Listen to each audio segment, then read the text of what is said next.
Hi, I'm Maggie. Hi, I'm Grace, and this is A Very Bookish Podcast. Hey guys, welcome back to episode 7 of our podcast. Today we have a special guest. We're going to be talking about all things Nesta and Nessian in prep for A Court of Silver Flames. So welcome, Melissa. Yes, Melissa!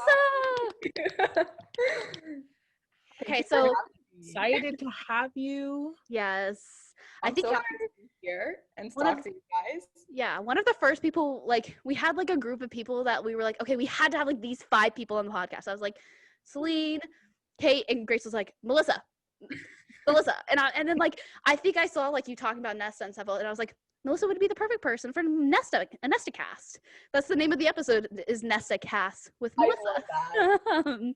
But yeah, we definitely especially after all the drama that has gone down with Nesta on TikTok.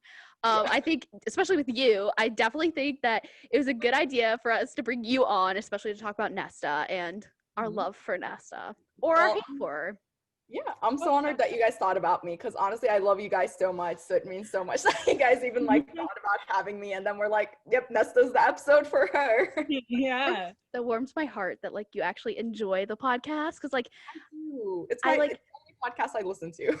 Oh, because I don't think about that. I don't think, actually the people I know listen to it and enjoy it. I don't ever think about that. So I was like, oh, okay. Yeah. We just record and we just have fun talking. Yeah. It doesn't really hit us until later on that people are actually listening to this. Yeah. That we actually have. As I said, I have conversation with you guys. You guys don't hear it, but I have conversations. Whenever you guys ask questions, top 3 boyfriends, I reply back with my top. Probably thinking crazy while I'm doing the dishes. Just okay. Yeah. That's honestly so great. If anybody has any questions, this is a Nesta and Cassian art print right here from Sam. I will link her down in the description down below, but this is her rendition of A Court of Silver Flames dust jacket that she did, popping up right now. Yeah, we'll definitely post it on our Instagram story for those who are listening, so that way you guys can see it, and also go ahead and follow the artist. Yes, that's that. And then if you are wondering what earrings I am wearing Azrael earrings from Starlight Designs with 3 S's on Etsy. They will link down below, and you can use Maggie10 for 10% off in their shop because I'm a PR person. Ooh. I was so excited when I found that out. I was like, so excited. I need to get Cassian to complete my trio of earrings. Yeah. You can use code Maggie10. Great. Of course. I will make you guys PRs for my shop if you guys want. And I will make a code for this podcast so that if people go get some Etsy stuff, they can. I definitely have thought about buying stuff from your shop because I saw it and I was like, oh my gosh, this would go great on my bookshelf, especially for my apartment. I need to have more appropriate book-ish items. I feel like minimalistic. Yes. Yes. That looks like if I bring a boy, he won't think I'm crazy at first glance. And then he reads it and he's like, oh, okay. You got to give him a minute to adjust. Yeah. You can't throw him into the lion's den all of a sudden. You got to kind of ease him in there step by step. Yeah. So that's why I have to keep the bookshelves out my bedroom and keep them in the living room. And then they have a couple of bookshelves in my room. Be like, oh, yeah, it's just a small book collection. Light reading, not much. I don't read a book a day or anything. It takes about a month to read a book, Hobby. It's not an addiction. Yeah. No. I don't spend hundreds of thousands of dollars. No, that wouldn't know her. I could never. Not me. I'm a college student. I would never. Right. No money for that. I'm saving for retirement right now. My Rothschild's bank account is being set up. I don't have time for this. Exactly. Being an accountant through and through. Yeah. So I definitely, I was talking about it with my Grace and our friend Emily, and I was like, yeah, I'm setting up my retirement fund now. I'm so excited. And they were like, yeah. I was like, yeah, my 20th birthday, I'm setting up my bank account, my retirement fund. And they were like, their reaction was priceless. And I love accounting and people think that's so weird. I'm like, yeah. And I was like, and my coworkers, they're like, they saw me looking at it an accounting Accounting for Dummies books, and I was like reading through it for fun, and they were like, "Where's your YA Wow. book?" Yeah. Yeah. Get yourself a girl who can do both. Yes. Exactly. Okay, so to get this podcast started with Nesta, I wanted to first ask you, how did you feel about when you first met Nesta and you first read about her? Like your first time reading the whole book series and stuff versus how you felt now about Nesta? I think that's such a great question because I read the books 2 years ago. So it's been a minute, but when I read it, I think I was more neutral on Nesta. Like I didn't love her, but I didn't hate her either. So I joined Book Talk over quarantine in the peak of ACOTAR in August, and I started seeing a lot of hate towards Nesta that I think maybe pushed me more to the negative side. But then among this hate, I started seeing some very textually inaccurate claims, and then I was like, wait, like I know I read this books a while ago, but I'm pretty sure this didn't happen. So then that got me to go back to the books, and when I go for a second read, I start analyzing. And the thing with Nesta is that, so with first person narration, it's so hard for us to see her point of view unless we analyze. And she does not have an easy personality or attitude to like. So unless you see her point of view, I think it's really hard to like her. So when I started analyzing her character, I was just like, I like Nesta and like I sympathize with her. With that being said, she's very flawed and she has definitely made mistakes, but it's also just the situations that she's been thrown in, like stripped of choice. I just really felt for her and I started seeing some of myself in her. And then I started making Nesta videos and I became Nesta's Book Talks Nesta. Yeah. Yeah. I kind of had the same thing where like I read it, but like I didn't particularly like care for her. I like didn't feel spoiler alerts for anything for the whole podcast, spoiler Yeah. alerts for Yeah, everything. this is a whole ACOTAR spoiler. Like zone. ACOTAR, everything is spoiler. But like in the first book in ACOTAR, I just looked over her. I was like, okay, it's Nesta, her older sister. She left her behind. Her sisters are now in the human. They're fine. Leave them alone. Akamath hits, I'm like, okay, I feel bad for them because like they were turned into Fae and they didn't want that. I think that's a key thing that people forget is that their like whole life was stripped from them. And then in ACOWAR, you see her more, and especially her relationship with Cassian and like when she did defend Cassian against the King of Hybern, and you were like, wow, like she's a strong-willed woman. And then and Frost and Starlight, I was kind of like, damn, Nesta, you're kind of being a bitch right now. But then I like looked back and I've like gone through like both of the Nesta hate TikTok and both Nesta loving. And I realized how much I actually related to her and like the sense that she is like this bitchy person who has a lot of trauma. And we have to realize that she's been raped. She is literally like everything that her whole world has been turned upside down into everything she's never wanted. Like, that is so uncommon for like, I feel like a lot of people don't talk about that, where Nesta wanted to be human. Nesta wanted to have like the human life. She wanted to do that. And so did Elaine. They wanted that regular human life where Feyre did not. Feyre did not want that. Feyre made a decision to go back to the Fae world. And Nesta and Elaine did not. And they were turned against their will. And then they were brought to the Night Court and their sister wasn't there with them. Nesta didn't have anybody she doesn't have anybody who she's able to talk with. She has to deal with a lot of stuff herself. And I feel like that, like, I personally know that takes a toll on you. Like, I've been in Nesta's place before where, like, everything seems to be going, your whole life diverges from what you want. And I feel like that also doesn't make what she did right. Doesn't make it at all right. Especially how she treated Feyre when Feyre was human was horrific. I think, especially as a sister. I would never be able to do that to my little sister. I mean, well. Okay, to be fair, Eamon and I were talking about this, and Eamon and I are like, do Nesta haters not have sisters or siblings? Yeah.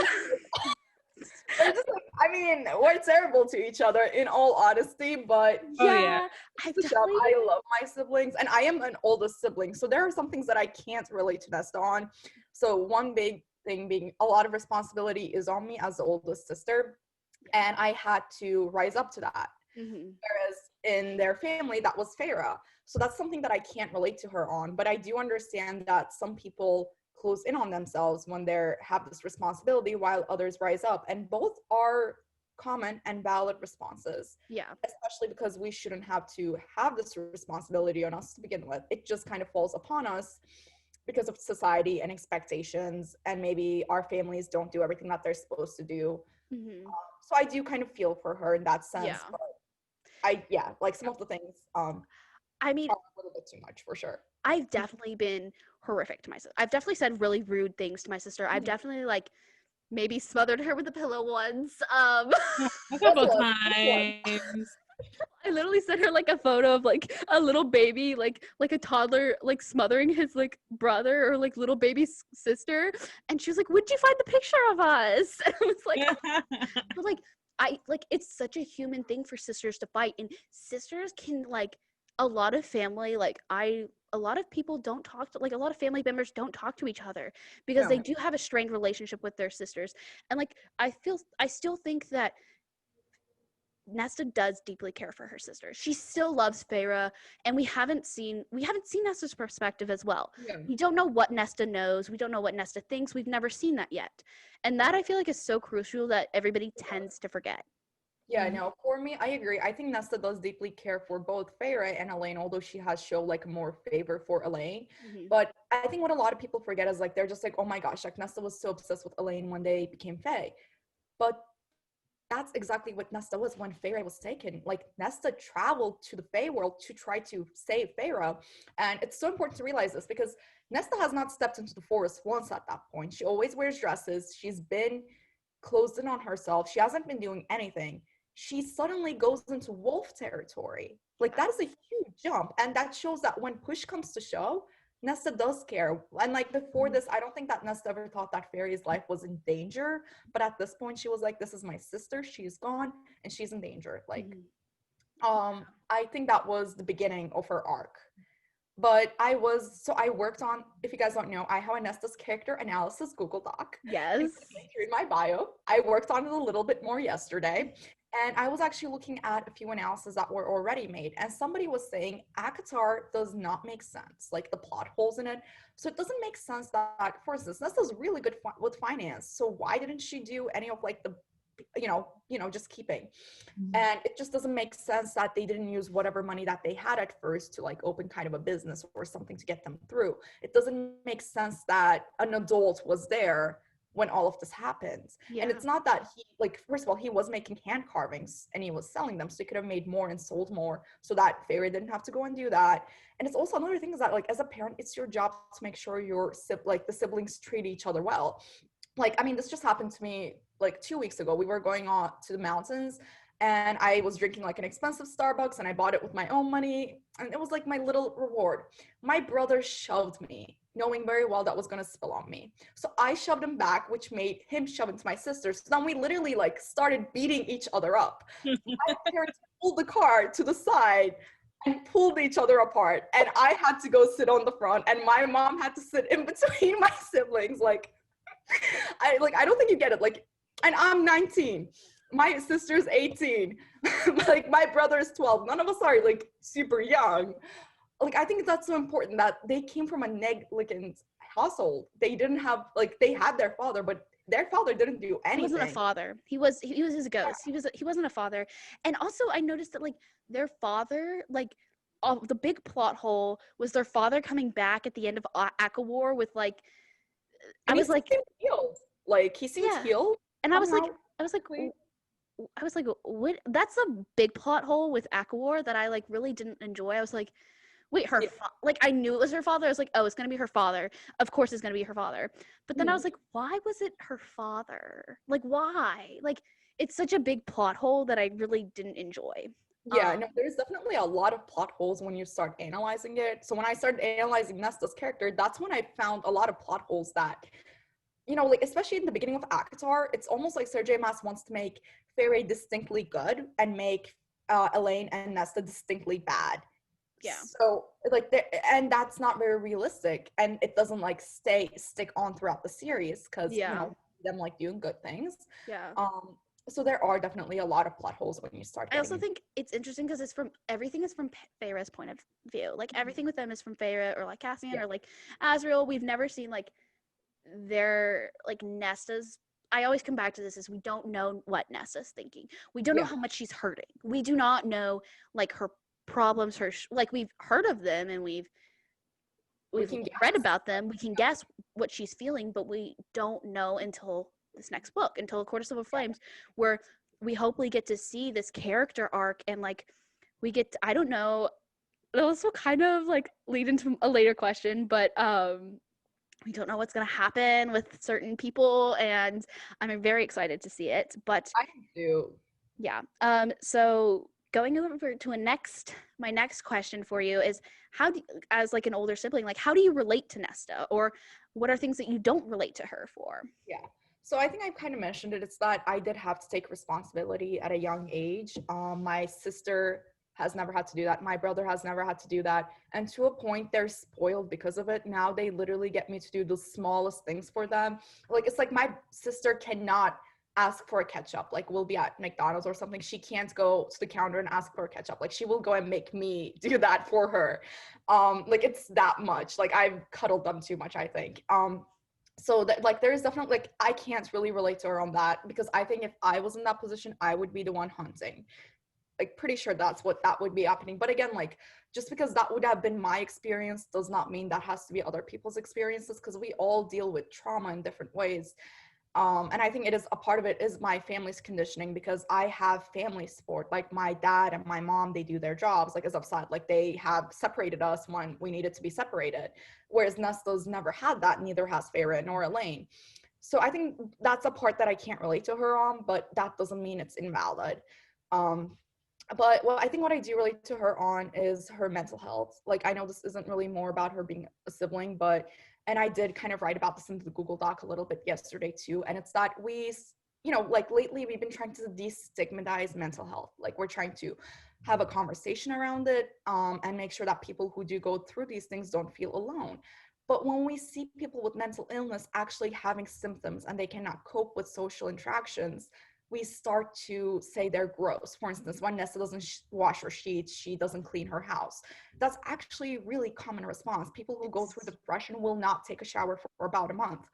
And people, like, when they feel attacked, they will lash out. That is also a common response. And then people will say, you're just being mean and abusive. And then people will say that it's like, you know, your behavior is not an excuse. And it's not an excuse, but there is definitely something going on there. And we do need to be maybe a bit more sympathetic and careful with our words. So that's something that I definitely relate to her on, especially in 2020. I know that that was a hard year for all of us. My mental health took a hit. And I felt like I was Nesta in A Court of Frost and Starlight, like, especially as people were trying to get me to come out of my shell. And I was like, I am trying to nicely say this. No, like, no, don't push me. Yeah, I definitely think that that's something that people fail to realize is, one of my things is that Nesta definitely, like, I think Nesta has depression, because like in like we see, I've talked to my friends about, like, you have like your depression room where like you can't, like, physically, it seems like so exhausting just to put things away. And it's like nothing makes you, and it's like I've had that like time in my life where like I don't want to do anything, and like laying in my bed is like the only thing I can do. And like, and that, thankfully, reading helped me with that. I've talked about how Throne of Glass helped me and stuff through that kind of stuff. But Nesta has depression. I think that depression is caused by the multiple factors of like her whole life completely going awry than what she wants. Like, everything is stacking up. And one of the things that I think I don't remember who it was. I saw it on TikTok. I mean, it was talking about how it was in ACOWAR when Cassian and Nesta said, like, Cassian said he would always be there for Nesta. Mm-hmm. And after the battle, she like put her heart and her life on the line for Cassian. Yeah. And then after the battle, he kind of walked off with Mor and Az and left Nesta behind. I the shit out of that. Like, you have to realize like how somebody would, I would feel devastated in that moment, where it's like, I put my life out on the line for you and you just discard me. And I think that's one of her, like, I think we'll hopefully see that in A Court of Silver Flames, where you see Nesta bringing this up to Cassie and she's like, you left me before I left you. I think that's going to be a big thing, because like we see in Akasuf. It's hard to say it without the A. Yeah, I was like, Akasuf. We've seen that like he throws whatever gift he got her. We need to know what he got her. He throws it away, and I'm like, I kind of feel for Nesta where like she put her life out. She literally put her life on the line for Cassian, and he didn't acknowledge it really. He kind of brushed it off, and he brushed her off. And I feel like if a man did that to me, all hell would break loose. Dealing with this way worse than Nesta is. Like, because all she's doing is just leave me alone. I would have had some words. But no, I totally agree with that. That's not the first time that has happened. Like, it's been foreshadowing, and that's kind of what I analyze. Like, it's one of the big parts that I've analyzed. Like, so in the bonus chapter, Wings and Ambers, the Target edition of A Court of Mist and Fury, Cassian says that he does not want more to know how he just touched Nesta when he kissed her neck. So that foreshadows right there that he's going to try to hide whatever is going on between him and Nesta from the inner circle, and especially from Mor. And so, like, another one is in A Court of Wings and Ruin, when Cassian is injured and no one notices this but Nesta, and then Nesta treats his arm. So after she's done treating it, he grasps her hands, and when Mor comes in, he immediately snatches his hand away and acts like Nesta's not there. Yeah. So, and like, these are the scenes that we have seen. There's probably some scenes where this has happened that we haven't seen. And although this has happened, Nesta still lays her life on the line for him. I think, and I would not have done that either. Like, honestly, like, maybe that makes me sound bad, but like, and I would not have sacrificed my life for him. She probably thinks he's ashamed to be with her. Like, like, that's the thing, is like, Nesta is so broken. She's so broken inside. She has her own problems, and the one male that she thinks is going to always be there for her never really is there for her. He's always brushing her off whenever the inner circle is in. He's always seeming to just brush her off whenever his friends are around. And like, if a guy was doing that to me, if a guy was brushing me off, like dropping my hands whenever his friends came, like we all, Grace will be back soon. Grace will be back. But like, every time he'd be with his friends, like, nobody wants that in a relationship where you can't be open in an open relationship, and you'd probably feel ashamed of yourself. You'd feel like, what's wrong with me? And Nesta probably feels that, like, what is so wrong with me that he can't be with me out in the open? Nesta definitely has some self-esteem issues, and this is not helping. It's because, you know, everyone talks bad about her to her face and behind her, and she knows this. So it's hard to feel loved when everybody's telling you that you are unloved. And kind of like acting like she's kind of the side chick does not help with that at all. Like, with side chick, yes. Yeah. Side but chick. I mean, I do love Nesta and Cassian, and I definitely want them to be in a relationship, and that's why I'm looking forward to A Court of Silver Flames. But there's clearly a lot of things to work out, and I think a lot of people just put everything on Nesta, but the way that Cassian has acted has nothing to do with Nesta, and it has everything to do with how he is just comfortable within his circle and acting like a buffer between Mor and Azriel, and Mor is not ready to let it go.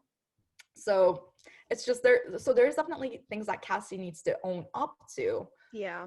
And dissolve before they can move forward. That's one of the things that I hate about, like, the people who don't like Nesta, and they always blame it on Nesta, that Nesta treats Cassian so horribly. But I'm like, you do realize Cassian hasn't treated Nesta with much respect. Like, we see that, like, yeah, he, like, flirts with her openly and stuff, and, like, he is hurt when she doesn't flirt back with him, but he doesn't accept her fully. He hasn't accepted her fully because he still drops his, like, maybe he's trying to do it for Mor's benefit, but it still hurts Nesta. Cassian has hurt Nesta. Anything. We, as readers, we know that there is nothing romantic between Cassian and Mor, but Nesta doesn't know that, and nobody offers Nesta an explanation. Mm-hmm. So with the assumption that she's making, Mor and Cassian are a thing, and Nesta's a chase, like, just something to get out of his system, and it's not going to be real. It's not the end game. Yeah, she feels like a side chick, and I would too.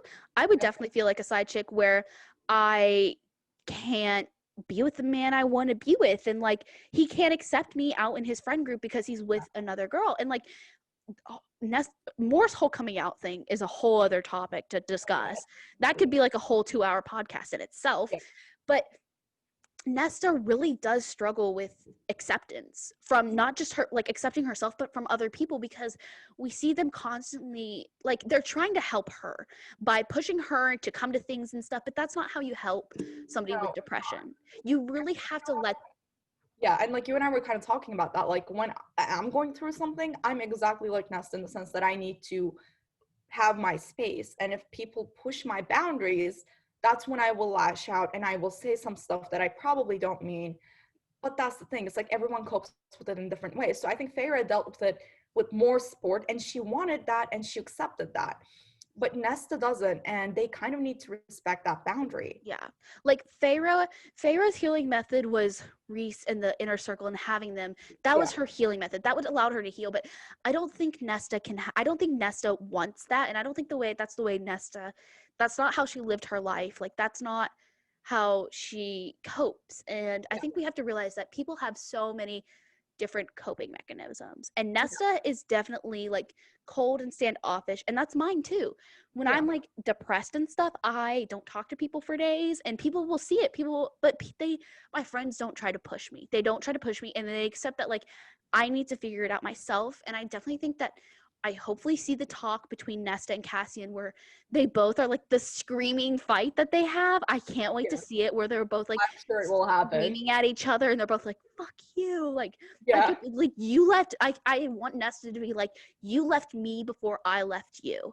Yeah. And I want her to like point out how Cassian has treated her, because he has not treated her like an equal or like he wants to be with her. Yeah, no, it's like you and I were saying, it's like he treated her as a side chick. So that's definitely It's definitely like so this kind of leads into my next question, which is, do you think Nessian is endgame?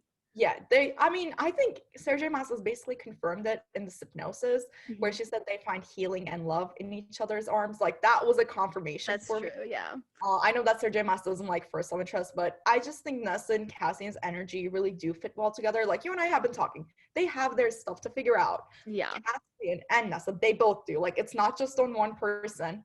But I think they complement each other's personalities really well, like in the sense that they are opposites. So Cassian is more like fire, whereas Nesta is more like ice, and I think that just complements it well. And I mean, whenever we see it, it's just the angst, like it's like an enemies to lovers.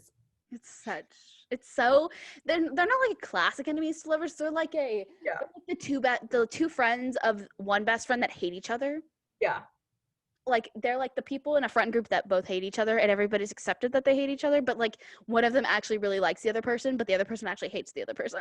Yeah, no, like I'm definitely really excited to kind of see the banter and the angst between the two. And like you said, there's definitely going to be some screaming. And basically, I think Sarah J. Maas was saying in one of the lives that like Nesta's a bitch the first half because Cassian's am I allowed to curse on this podcast? Yes, go ahead. It's not for children. It's not meant for children. Yeah.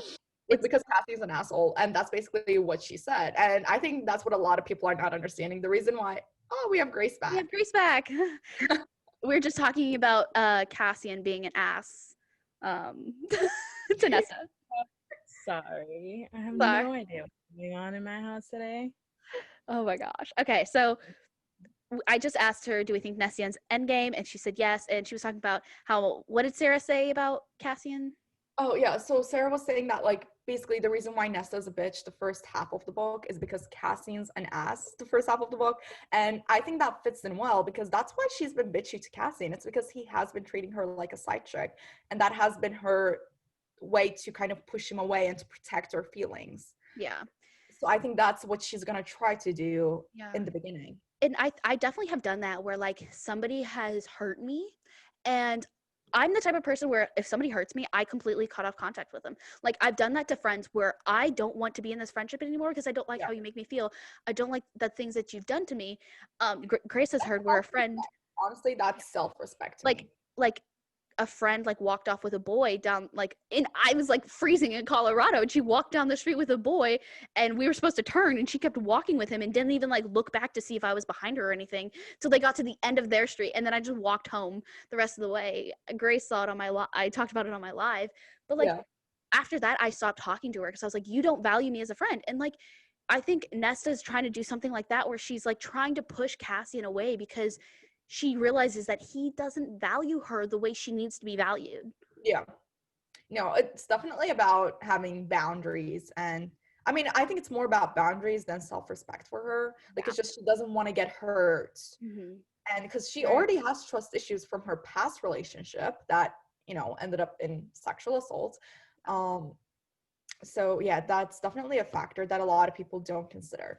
Yeah, but also like she was a bitch to Feyre, and she does favor Elaine, especially in Akasuf.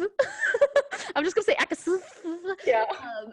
She does favor. It's funny because it's like Akasuf and then Akko Fuss.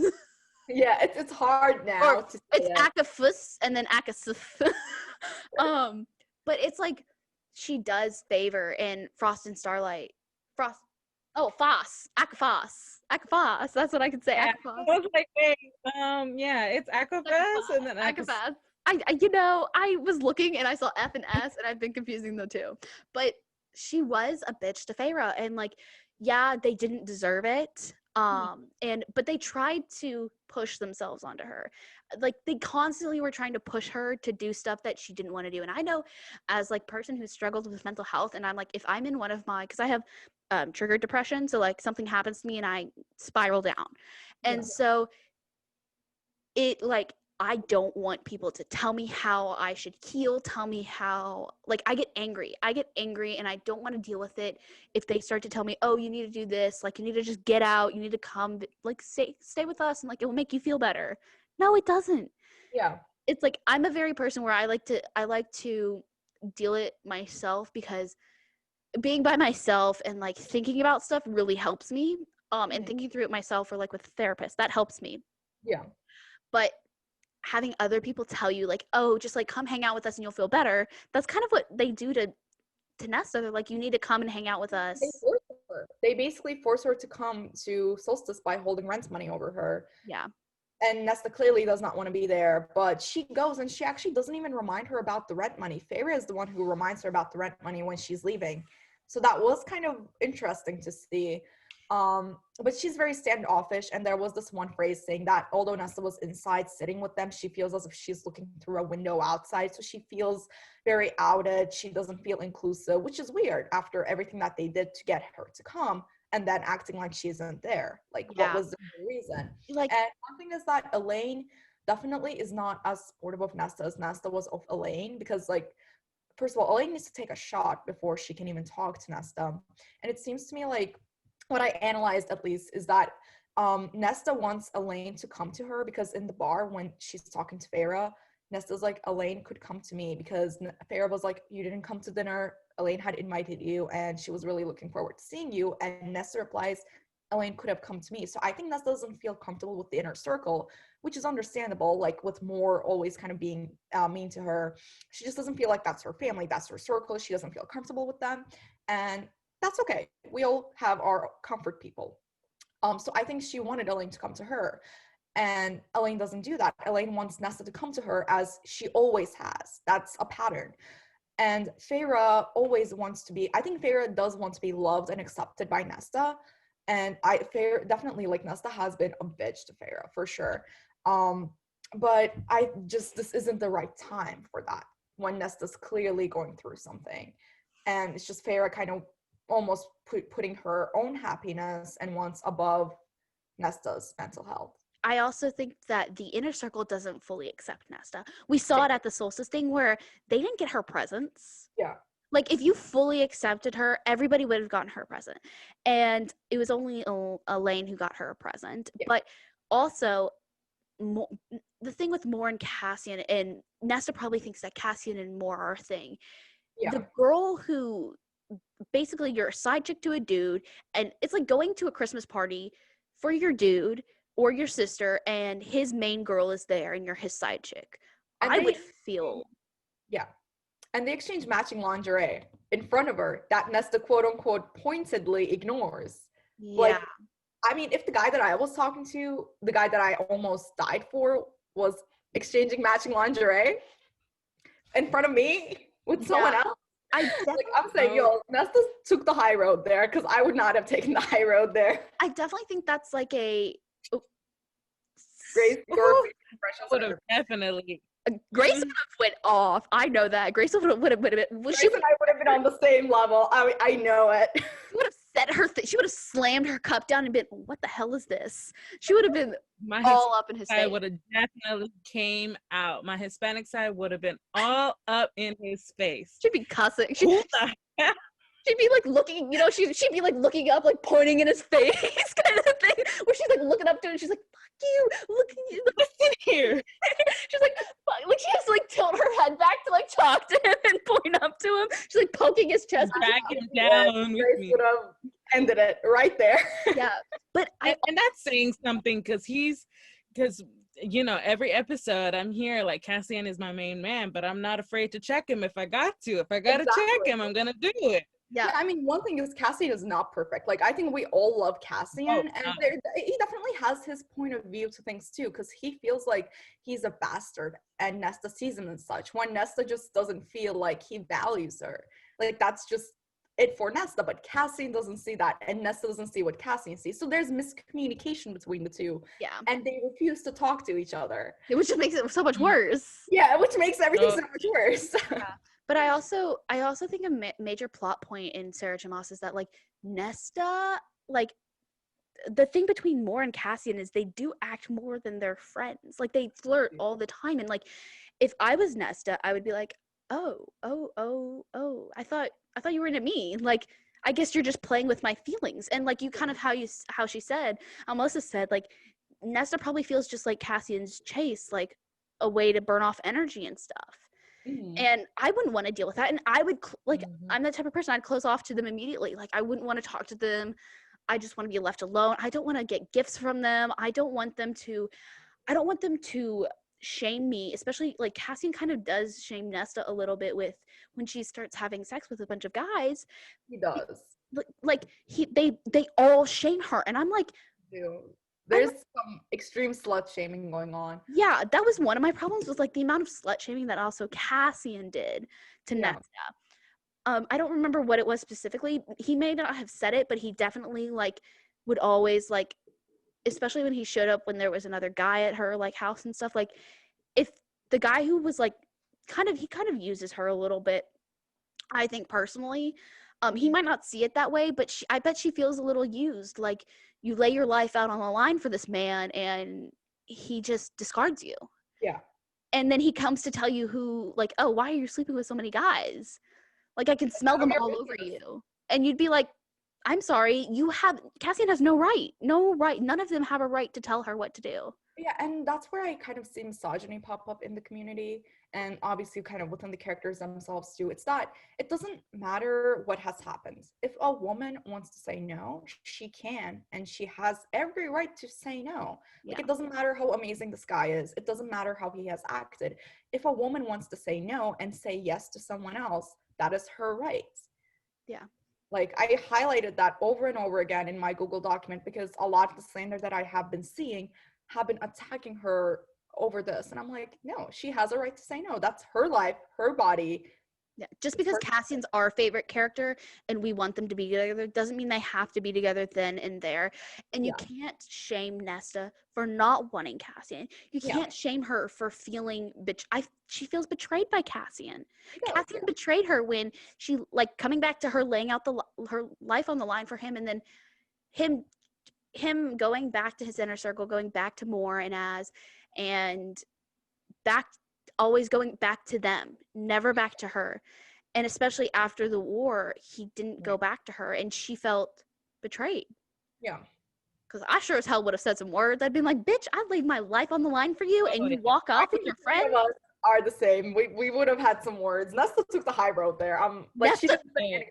She just. And I think that's saying a lot about her too, because like she's just like, it's not even worth it for me to say anything, because what's gonna happen? I'm gonna go off on him. I'm gonna tell him how I feel, and that's not gonna change anything. That's not gonna change anything until he starts making actions known and starts changing what he does, because it's different from those little moments that they have together where you feel their chemistry, where you feel their connection, you feel like yes, they're gonna end up together. But then all of these other moments that happen right after that completely, his actions don't match his words. Yeah, that's the problem. It's Grace has just been going in and out from our conversation.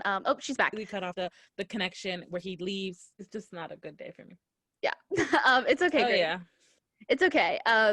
But kind of going into like this idea of like Nesta having her trauma and stuff and dealing with this. How do you think her trauma influences her actions? Because we've definitely seen like she's been, trigger warning, raped by a man, and then she's like sleeping, like her healing, I think her being able to like sleep with these men and not feeling shame about it, I think definitely is helping her heal from that. um I'm not going to get into my story, but like I think that we can't shame her for especially that when she's gone through the trauma that she has gone through. You can't shame a person for that. Even, you shouldn't shame any regular woman. But how do you think Nessa's trauma influences her actions that we've seen? I think like I'm kind of on the same page as you. It's like I don't think slut shaming is ever okay, and like that's coming from a virgin. I mean, like I don't think slut shaming is ever okay. Like it's our body and our decisions, whatever you want to do with your body. But I think the fact that she now sleeps with men says a lot about how she has turned around, because kind of, having her body violated not once by Thomas, her ex-boyfriend, who does sexually assault her, but it's also in the cauldron when she becomes Fae. Her body also gets violated there. So I think and I think I remember like reading a snippet. It's just Nesta doesn't feel anything, and in order to feel something she abuses alcohol and sex. And this is, again, common trauma response. It's not a healthy coping mechanism. I don't think anyone's trying to be like Nesta's coping in this in a healthy manner. However, it is something that it is a common response, sadly. I think, so with the question kind of being how she kind of deals with the trauma, right? Yeah, how does her trauma influence her actions and stuff? It's just like I do want to kind of be careful about, I guess, how I word it. But her... I think it's just her trying to maybe reclaim her body. I think that's what I think I was trying to say too. It's like she's been violated, so like as I go back to like everything she wanted got taken away from her, and this is her little bit of control. Like she's able to control this part of her life, and then she's shamed for taking that control. I think that is a big theme in here, where it's like Feyre takes back control, and she's able to control like a lot of her life now. And Nesta's trying to do the same, and she's doing it slowly, and she's doing it by this one thing that probably taking this control allows her to help cope with what happened to her. Not saying that that's what happens for everyone, but this is probably her way of taking back that little bit of control. And I mean, we do see in like the teaser for A Court of Silver Flames, we do see her reclaiming some control, because she can now get into a bathtub. So I think everybody's kind of expecting, like the healing to take off like later on in A Court of Silver Flames, but just in A Court of Frost and Starlight and the beginning of A Court of Silver Flames, she's already started sorting throughout her shit. So for instance, like at Solstice, she still stands while the fire is crackling, and fire crackling reminds her of her father's death. So when she's back, she's like, I don't know how they stood that. But the thing is, she also stood that, and that's a stride for me. The fact that she can get into a tub now, she can't emerge her head in yet, but the fact that she can shows that throughout this year, she has been making small victories. And I think her reclaiming her body has been one of these things as well. It's a major victory for her. I think it's even getting in the bathtub itself was a major victory. Like, I don't think people realize how much trauma like ruins your everyday life. And that's what deals with depression. Like, it ruins your everyday life, and everything becomes, she gets panic attacks from just seeing the bathtub. Like, just putting like her foot into water in the bathtub makes her so agitated, and like it triggers her. And I think that's what people fail to realize, is that she's making all of these small steps, but from Feyre's and everybody else's perspective is that she's being a bitch and stuff, but she's dealing with her own trauma and pain little by little, because that's how she does it. And the thing is that she's, like you said, doing it all by herself, and she is making progress, whereas some people cannot do it all, which is both are valid. Some people get support, and that's when they're able to make progress. Whereas Nesta does not want support, and she finds a way to deal with it. It's not a healthy way to deal with it, but she is making slow progress. So I think with A Court of Silver Flames, what I don't want is Cassian fixing all of her problems. I still want Nesta to work on herself, but I want him to maybe stand by her, if that makes sense. He needs to support by just being there. She does not need somebody telling her how to heal, telling her how to move on, telling her how to adjust, because that's what everybody else is trying to do. But she just somebody to be there with her, just that presence of understanding going through this. I don't need you to help me, but I just need you to be here with me. Yeah. Just that's it. Yeah, I think that it shows the difference between Feyre and Nesta. Feyre needed Rhys in the inner circle to heal. She needed that friendship. She needed to be put out there to be pushed. Feyre needed to be pushed to be healed. Yeah. She needed that. Where Nesta, I don't think she can be pushed. I think Nesta takes a little bit back control herself. She's the one who needs to take back that control. She can't have other people pushing her to take control. Like, Yeah, because when they do that, that's when Nesta lashes out at people. Whenever they push her, because she doesn't go out of her way to attack people. It's whenever they push her boundaries that she starts attacking, because that's her only form of being able to protect herself. Yeah. Because she's scared of her powers and she's trying not to use them. So the only power that she has in a world where she has been constantly stripped of choices and she has been violated is her words, and she has kind of formed them to be a weapon. Yeah. In a way. So that actually transitions to my next question, which is, what do you think her powers are? Yeah, actually, this is a part that I haven't thought about so far, but I did think a little bit about it because I did get a few questions. And it's that Sergei Moss has a lot of Harry Potter elements in her novels, and she's a big Harry Potter fan. So from what we can tell, Nesta's power is that she has conquered that and she has kind of smashed it through, which is what Rhysand says in A Court of Wings and Ruin. So I think there can be a balance to it that comes out in this book, which is life. So death and life kind of balance together in a way. And it's also, I remember there was this one quote that Feyre was kind of describing Elaine and Nesta in A Court of Wings and Ruin, kind of saying that Elaine has like kind of gardens within her mind, and Nesta has like this like black gates and stuff like that. So I think it's kind of guarded. Her power is guarded, much like Nesta kind of complements her. But I think in this book where her gates are going to be open, I think as she starts healing and opening herself up to Cassian, I think that's when we can see maybe like life flow through. And I really hope that Nesta, Sarah J. Maas doesn't kind of make her out to be like a hero or a martyr in the way it says she dies at the end, because that is a possibility, I think, or Cassian dying. I never thought about that. I think that is a possibility with her using her powers of that. It eventually balances out by claiming her life. Yeah. So that's kind of like my take on it. I saw a theory that like Nesta has ability to, because she has the cauldron. She has powers from the cauldron. So somebody said that maybe she's able to break into the other worlds of Sarah J. Maas.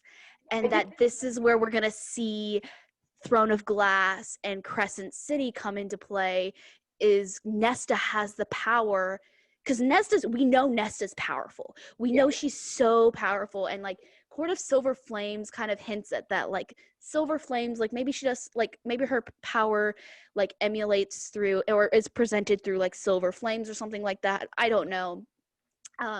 We've always seen Nesta with like fire and stuff, because she is like this, like fire is like how I would view her personality. Yeah. And it's on like the drawers too, is she's fire, right? Like she has like fire or something. Yeah, and that's, I think, another reason why. So I'm pretty sure Cassian and Nesta are mates. Cassian has been described as fire made flesh. And we already know the drawer is very symbolic because Feyre had the Night Skies and then she's part of the Night Court with Rhysand. I think that's Nesta's powers and her mate's Cassian. Yeah, and Elaine's mate is somebody who lives in the Spring Court. Yeah. Like, it's very symbolic. Even though he's like Autumn Court, he's from the Spring Court, because that's where he considers home is the Spring Court. Yeah, he's more of Spring Court than Autumn Court for sure. But how would y'all feel if Nesta was able to like break the barriers of the worlds? And because we know that Sarah J. Maas has hinted that all of these worlds will be connected somehow. We've seen that. And so my question is will we see Nesta being able to break that? And maybe she does like go like later in the books or something happens. And we know Throne of Glass is a done series, but we don't know. Well, actually, like, so you guys remember? Okay, so Kingdom of Ash. Spoilers. Wait, don't spoil it. Don't spoil it. No. Oh, right. Grace hasn't. Okay. Don't you and I spoil can talk about this later, Maggie. Yes, we'll talk about it later. We're not going to spoil it for Grace. That's why I was trying to be very careful for what I was saying. We're not going to spoil it for Grace. Okay, let's just say that I know that someone goes through places and a certain someone catches her. Oh, so you know it I already. have Okay, so you I kind of know that, So that's been spoiled for you? unfortunately. We won't talk about it then. We still won't talk about it. got it. Yeah. But But I Sarah, think it's possible. I think, yeah, because like she has the power, because like they say the cauldron created like the world and stuff. So like if you have the power of that, because they say that she took a lot of power from the cauldron. She took Yeah. as much as she could. Yeah, like that's one of the things that I love about Nesta. Yeah, like she's so badass that she was like, "Fuck you!" Like when she pointed at the King of Hybern before going into it, I was like, "Fuck!" And then she like comes out. She steals from the cauldron more than it wanted to give her. She literally took as much Yeah, as she does. could Yeah. For sure. from this ancient whatever it is cauldron magic, powerful magic essence. She took more than it wanted her to. Like that is so badass. It is. I think she's more powerful than Reese. Oh yeah, no, I 100% agree, and I would pay so much to see Rhysand and Nesta fight because I know Nesta would win. I know Nesta would win. Like Nesta, I think, and I think that also definitely hurts her too, is that she doesn't know how to deal with this power. Yeah, because she tries to keep it hidden. Yeah, Like, and she's like, I know my like her power wants to like break things the way that Cassian wants her to break things, and she keeps it locked in because she's scared of her power. She doesn't want to hurt people, and that's the thing. If she unleashes her power, she thinks that she's gonna destroy everything. yeah, and we saw this with Feyre, where Feyre nearly broke from keeping her power in, and Feyre is not nearly as powerful as Nesta. So we have to understand that Nesta's probably struggling every single moment to like keep that in, and so that hurts her too. She's probably gonna like, how is she not going crazy by now? Like, Yeah. that was my last question I had. Grace, do you have any questions?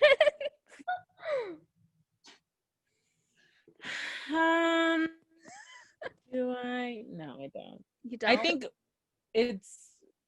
we've kind of covered most things. Yeah, we did. Predictions for A Court of Silver Flames. So I do have a prediction about what was in the box that Cassian was gonna give her. Ooh. So yeah, I think Yes. trust me, I think this one's a good one. I think it's like a hand carving, the ones that Nesta's father used to make and sell. And I think because it was something small. It's in a small box. And Cassian said that it took him months to find. He's not going to be able to find something like that in Fey lands. He's going to have to travel to a human world for that. I think with timing-wise and the size of the box and the fact that he knows that Nesta's struggling with daddy issues, kind of makes sense. Was it maybe one of her dad's carvings? Yeah, or something like it. I think that would be I hope we find out what he gave her. I hope they're like fighting and stuff, and he says, "Well, I threw this away for you." And she Sergio said that we will find out in A Court of Silver Flames. I'm so excited to find out what it is. I'm so like prediction. Elaine, move over. Like I'm the new seer in this. Okay, like Elaine is a whole other topic. We could have a whole podcast about Elaine too. Yeah. But also Asriel, we know Az is he has talked more in these teasers than he has in the entire series. Entire series. I think that tells you about the type of guys I like. Yeah, it really does. Like I don't think we realize this, but Asriel has had lovers. Like, yeah, he has. He has had them, but he doesn't boast about it like Cassian does. And I was like, oh.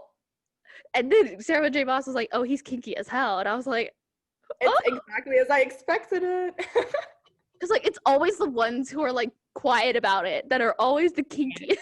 It's so true. And it's just I remember this one quote from A Court of Wings and Ruin when like Cassian and Asriel were bickering, and Cassian was like, I'm reading poetry, brother, and Asriel was like, I don't need to resort to poetry. Yes! Like, oh. We all know that Cassian is like my favorite bad boy, but at that moment I was like, well, hello there, Asriel.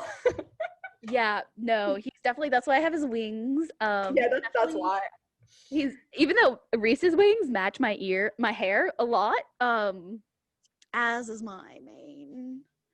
I hope mean, I'm so excited to get to know him. I think it looks like we're gonna get to know him more in this book. is it bad that I don't want him to have a mate? Maggie, you just want to write your, but you already have Rowan, and you gave Rowan your last name. I don't know if you can. That's true. He could be my side chick. He'd be into that. No, but I do want to see more of Az's story as well. Hopefully, we do. get that in this book. I Because think he can be a very complex character if he is given the arc, because he hasn't been given, or at least like we've been hinted at it, but we haven't really explored it yet. said I think he's gonna get his own book too. Yeah. So I heard that like Yeah. the second book is coming out this year, like after Court of Silver Flames. There's another book coming out from the Really? Axar series. But Is it like a novella? I think it's I a think it novella. might be a novella. Yeah. Yeah. I don't think it's a full book. I think it's a novella because there's a novella that's going to accompany each book. So it's like we have 4, 4.5, 5, 5.5, and so It'll be on. a long series. As far as Goodreads knows. I know. I'm looking at it right now to see. I'm trying to see like how it's mapped out on Goodreads. So we have Akatar, Akamath, Akawar, Akafas, and then we have A Court of Thorns and Roses 3.2. So we have 3.1, which is Akafas. Then we have 3.2, and then we have 4. So there's one missing between Frost and Starlight and Silver Flames, and then we have 5 and 6 that show on Goodreads. But there's one missing between. That might be the one that comes out this year. Yeah, probably. I think one of those might be Wings and Embers. But Well, it just wasn't put in. but like to be fair, that was in the Target edition of A Court of Mist and Fury. Yeah, it wasn't like an actual like True. novella. Yeah. Like, I think wasn't that was like my what? favorite part in the entire series, though. Is it Man. that I never read it? It's so What? no, trust me. Actually, her past is gonna make a lot more sense when you do read it. But I know all what happens. I read the synopsis of it and I read like a summary of it, but I never read it because I don't have the Target edition. Oh, well, you can read it online. It's not the released same thing. for free. It's released online for free though. Like they released it. I got you. Okay, Grace will get it for me. Grace will text me right after this episode ends and she'll be like, okay, here it is. You need to No, read it's it just, now. trust me, the angst in that chapter. Oh. How long is it? One chapter? It's a long chapter. It's like Wait, was it the one I read on Instagram that I sent you? It's like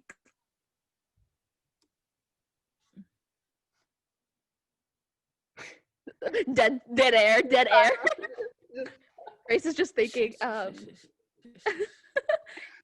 Grace is like, shush, I need to think. But okay, I'm gonna ask you this. What is your favorite like ACOTAR merch that you have? If you have any, Melissa. yeah, I don't have them with me. I have them in my college, but actually I can show some of my merch that I made. Yes, please, Yeah. please. Like I do have yes. Okay. I mean, kind of obviously Nesta being my favorite. Oh, well, I guess people in YouTube will kind of see it. Yes. So it's a quarter of the first teaser that we got. Never again would she be weak. Never again would she be at someone's mercy. And these are on basically text that is like roughly 500 years old. So it's really old. So like, which is why I put it in a frame, because if people like touch this, it will it rips right away. But yeah, so like, and I went with gray frame because you know that's Nesta's. I love that. So yeah, that's one. And I think another one of my personal favorites, Wingspan Matters. So good. Oh, Because I love the definitely frame. does. I love the frames too. Yeah. Frames. That's why I wanted to get some pieces from you, because your frames look elegant, so I can put them in They're my. expensive. They were expensive, and I wanted to kind of like dish out the extra money because I wanted them to be really high quality. And honestly, like the difference between them was not that big compared to cheap frames that are just made cheaply, like from Walmart. Those were made so cheaply, and this was just a few more dollars more. And this is like real wood. The back is satin, and you can like, you know, it's like you can either like put it on or like you can hang it up. Hang it. Yeah, so it's like It's like real wood and it's very sturdy. So I do make sure to package it really well to make sure it doesn't break. But I personally love more simplistic decoration. Like if you guys kind of like see around, this is like my parents' house, but I don't really have anything just because if I do have any decoration, I want it to be very simplistic, elegant, and meaningful. Like I don't want to have decoration just to have decoration. And for me, quotes are my favorite thing ever. Like I have a journal filled with quotes, so this was kind of my way to make it bookish. So yeah, and I actually made a Court of Silver Flames bundle on Etsy yesterday. So this is kind of new. So it's there's 2 bundles. So, and this is why these were out because I was taking pictures. So it's basically both of the bundles have the Never Again Would She Be Weak, Never Again Would She Be at Someone's Mercy, and one of them has the Wingspan Matters as one as well, and it also has a personal letter from Nessian because and then the second one is kind of the same, and then it says together they'd go together, and this is like one of my favorite frames, I think. That's pretty. Yeah, I hope people are watching this on YouTube because they're gonna be like, yeah, if you're on Spotify or Apple Podcasts, go over to our YouTube and see this, and we'll have it linked all below. But I mean, they're all on my Etsy page as well, so they could kind of like see it more professionally there. But yeah, I like in the future I definitely want to do this with other books and other quotes. And there's definitely going to be some other merch as well, but I'm pretty sure I will always have the letters and a few frames things as well, because I love writing and I think I'm really good at writing from perspective of characters, so that's also another thing there. That's great. I feel like there's a lack of like those kind of like bookish, kind of like the simple, like I know they have like simple shirts and stuff, but like that one you would pass by and you'd be like, oh, this is so pretty. But like if you knew what it was, you'd be like, oh my gosh, this is amazing. Whereas like some person, like a guy who's like walking my room would like read it and be like, oh, that's cool.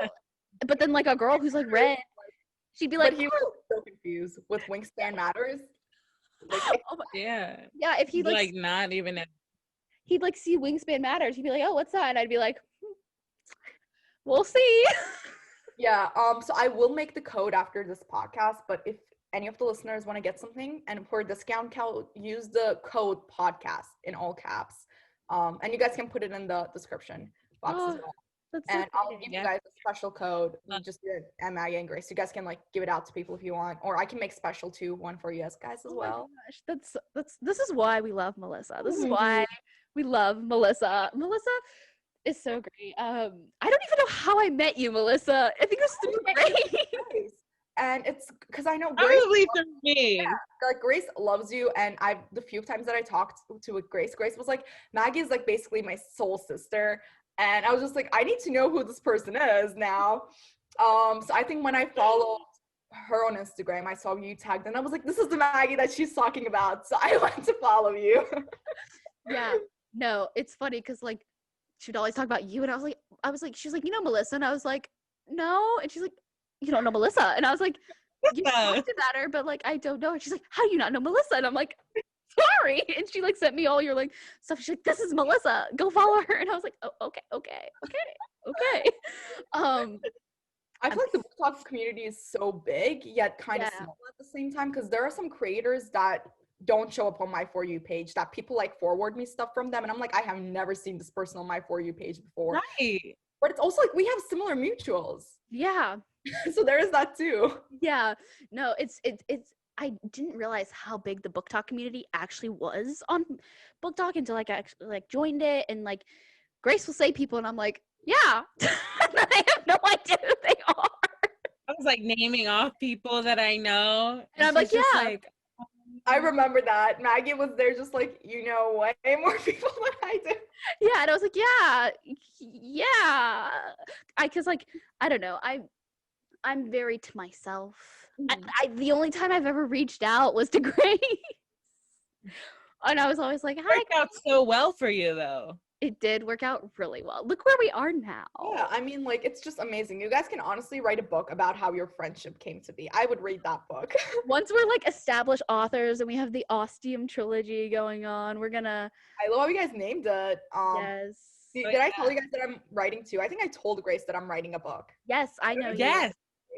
Yes. But Yes, I think it's just crazy to think that 10 years down the road, a lot of book talkers are also writers and we're already friends with each other. Like 10 years down the road when we're actually published authors and we met each other through book talk and we've been friends all this time, like I think that's just going to be crazy, and other people who are like entering the publishing house will just feel outed because we already know each other. Yeah, and it's funny because like We already know each other.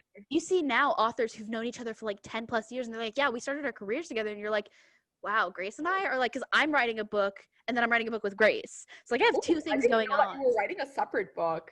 That's impressive that you can get the two going at the same I have time. like 50K words only, and I haven't added to it in like 2 months, but I've I just feel been like so that. busy. I don't have a Oh, yeah. schedule when I'm here at home. When I'm at school, I have a really good schedule where I can get a lot of things done when I'm at school. Mhm. I feel like being at home, like it's specifically home, because like if I had an apartment, it'd be okay. Because being connected to my family, I feel like, oh, I always have to like go be with them and stuff. Yeah, Don't I really feel like that. I'm very much a loner. I don't know if y'all saw my like recent post on TikTok, but I was like, my manager kind of outed me, and she's like, Maggie, what would you be doing right now? You'd be alone reading, right? And I was like, I saw that TikTok that you made about it. ma'am, you don't need to call me out like that. But yes, I would. And like my coworker Michael, he was just like, yeah, she would be reading alone. Like that's what she'd be doing. And I was like, yeah, I would be reading alone, and that's what I do. That's more than 90% of book talk. But I think I am a little different in that sense. I mean, I know that there's a few other book talkers like me, but I'm also like an extrovert. Like I love reading and I love my personal space. Like we've established that, especially if I'm going through a rough patch. Nobody talks to me. Like I will be alone. Um, but I mean, being a college student, I'm also like, I'm not a huge partier, but I go to parties. I hang out with people. I'm Yeah. part of a business fraternity. It's still a fraternity. Like we still have a good time. Yeah. So I just don't feel as comfortable sharing that part of my life, obviously, on social Yeah. media. Yeah. No, yeah, business frats can be um business school kids are, it's so funny because like I have like nursing friends, and like business school, we don't have school Fridays, so we just do 4 days a week, and so I never have classes on Fridays. So like me and my friend Jessica, she's also in the business school, we'll just like go off and like go to Target at like 10 a.m. on a Friday morning, and like my nursing friend is just like sitting there, she's like, where are y'all? And I'm like, oh, we're at Target, we're just walking, we just go to Target just to walk around because we have nothing better to do on our I do that Fridays. with Barnes and Noble. I will like I don't even buy anything like that. Just if when I have a bad day or I'm just bored, I go and I walk around. It's I can't afford anything, but just, and I look at the same stuff over and over again too. But it just makes me feel comforted. Yeah. Me at work, I literally work at Barnes and Noble, and like Yeah. today I like spent like an hour just in like gardening the YA section, and I was just like, oh, it looks so pretty now. That sounds so calming. It's such a hectic job, like dealing with customers. Ugh. Like I've worked retail before. Customer service is worse. That's the worst part of any retail job. I had my first job was in retail. I hated it and I'm never going back. I mean, like my like who I work with and stuff, I love them. It's so much fun working with them, and they do really make it really fun to work there. Yeah. But just sometimes customers, you're just like, I just gonna go shelve for an hour and not talk to anybody. It'd be like that. You know. Yeah, that's how it is. So I think it's coming to an end because we have been going on for an hour now. Do you have anything last to say about Nesta, the two of you? Anything? Do you have anything, Grace? I know Grace has kind of been Sure. not talking a lot because she I've had been to. quiet today. You've been really. I mean, And cutting off. yeah. We've had some difficulties. Yeah. I guess I do want to like say this, like an author has done their job if they make you dislike a character, if they make you see this character and see the pain that they put the main character through. The Yeah. author has done their job giving a viewpoint of a certain character. Mhm. That does not mean that that character is completely a lost cause. And Yeah. this goes for any of the characters, in fact, all of the characters in ACOTAR. Not any one of them is truly good. Not any one of them is completely perfect. All of them are flawed. All of them are effed up. They all have problems. You have every right to dislike a character, but you do not have the right to bash someone for liking this character. You have absolutely no right to tell them that they are misogynistic, that they are hateful, that they are whatever, because they do not like somebody.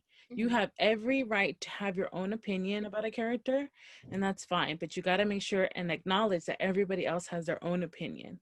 And I feel like a lot of people forget that, and everybody needs to remember everybody has their own journey. Nesta has her own journey, and we're going to end up seeing that in the next book. And I bet you a lot of people who are talking a whole bunch of mess are going to end up switching sides. And I'm sitting back and I'm waiting for it. Well, I feel like some people might not even decide to read it because of Nesta. And I'm like, I heard somebody say, oh, I'm not even going to read it because I don't like Nesta. I'm like, you can't do that to a character where their book is supposed to make you, like, it's their arc where you see their story, you find their background, you see why they did things the way they do. And, like, we can all blame, Reese has done terrible shit to Feyre. Yeah. Reese did terrible shit. Yeah. And she was able to forgive him. We were all able to forgive him.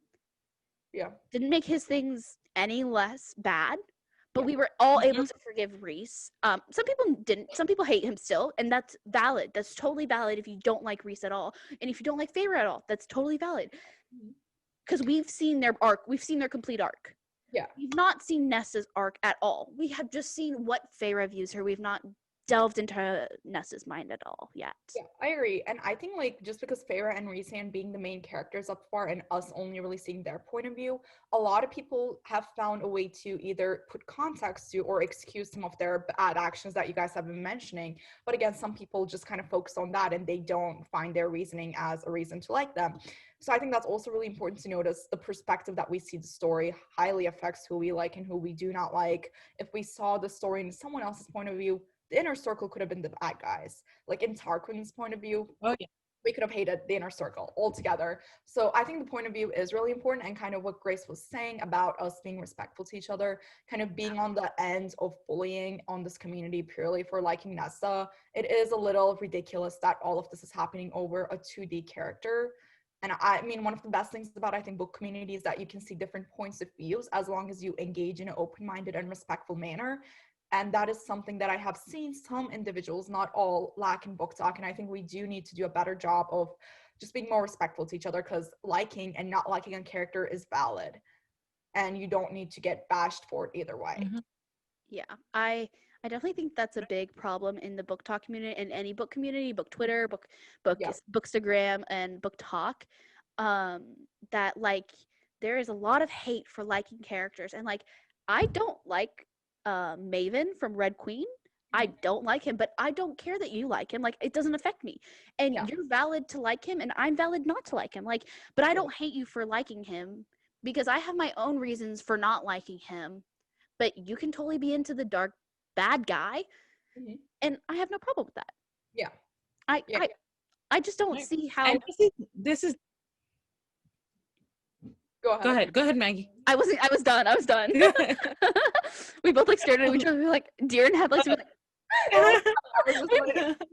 We all went froze at the same time. Last thing, this is not to say that you can not like a book. You have every right to dislike a book, a series. If you don't like ACOTAR, go ahead. You don't like ACOTAR. There's so many other series out there, so many better worlds, diverse characters, other authors, whatever. You can like whatever book you want. Just respect us if we like it. Yeah. That's it. But we hope that we gave the listener, if you didn't like Nesta, we hope we helped you understand her a little bit better and prepared you for reading I'm gonna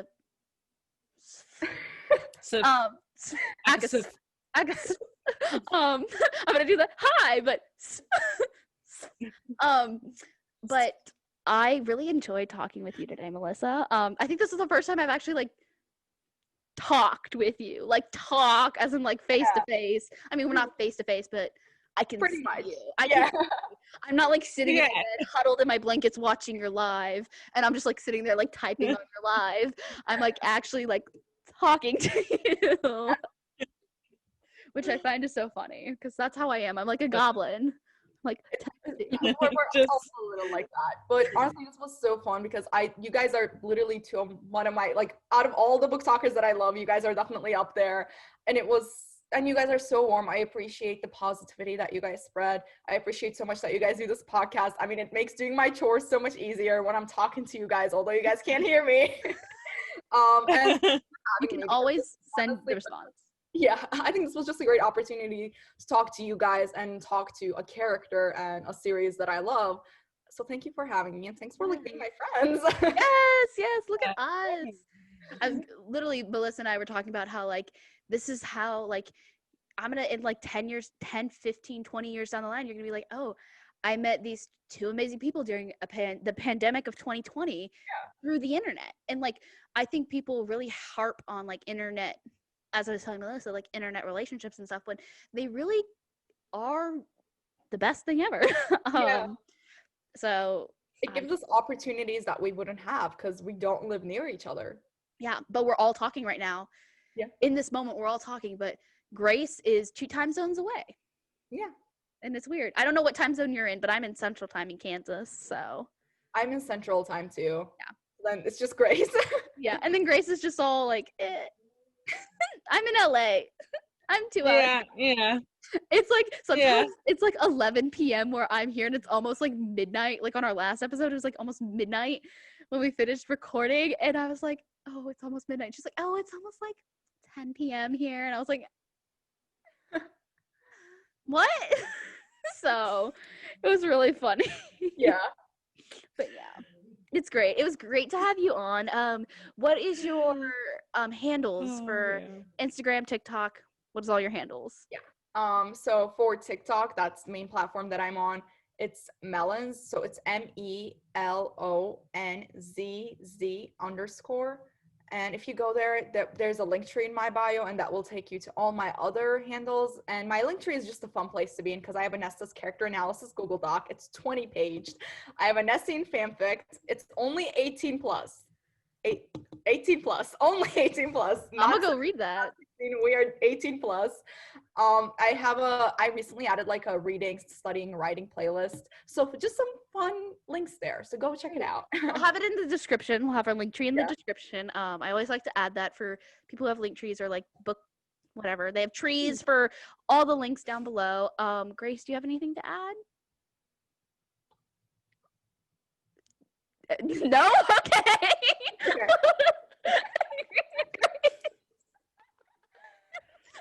For viewers, I just asked Grace if she had anything to add. She just nodded yes.